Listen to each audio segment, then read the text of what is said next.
The NATO summit took place against the backdrop of Orban's peacekeeping races, imitating vigorous activity. As a result, a collective Ukrainian agreement was signed at the summit, concluded with 21 NATO countries. In the short term, Ukraine will receive weapons, ammunition, and training to counter racist aggression. In the medium term, Ukraine will be helped to build an army to defend itself and deter new aggression. In the meantime, Orban, like the toad of the world, jumped up to Trump and exchanged meaningless phrases with him about how Donald must come back and stop the war. To make it more convincing, the Kremlin stated that they were not going to participate in the Second World Summit according to the Ukrainian formula, and Medvedev even belched that it was time to destroy not only Ukraine as a state, but also NATO as a harmful alliance. A rocket attack by the Russians hitting a children's hospital in Kyiv overshadowed the visit of Indian Prime Minister Modi, who, of course, hugged a rat, but cancelled the last round of negotiations. The stench emanated from the child killer Putin was so unbearable. It is clear that even the murders of children did not confuse either Orban or Trump. For them, the main thing is to allow Putin to crawl away from the war with territorial gains, then the adventure will be at least somehow justified. If Ukraine does not agree to this, which is obvious, then mobilization will have to be announced in the cave in the fall. And not for money, as before, but forcibly. If now hired killers are coming to Ukraine, and no one is moaning in the cave, because if they are fried, payments will be received, then in the event of forced mobilization, the Soviets will ask the question, why die? And fermentation will begin. And then taxes were raised, and the sanctions are not at all funny. Moscow is fattening, but drive 101 kilometers and you will see a true picture of imperial prosperity.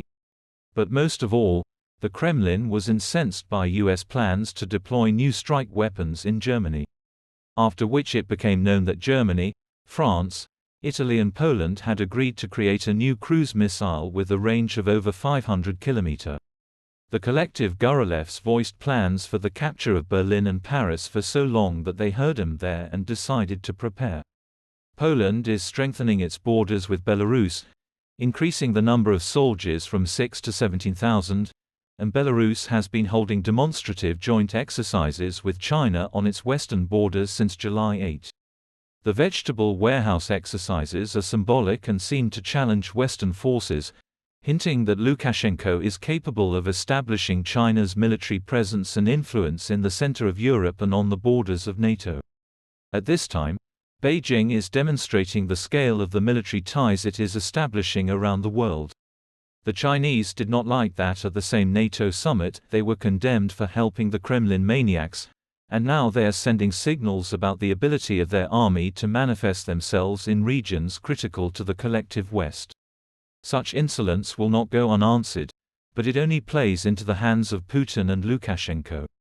NATO leaders issued a joint communiqué saying China's stated ambitions and coercive policies continue to challenge our interests, and the deepening Sino-Russian alliance is working to undermine and reshape the rules-based international order.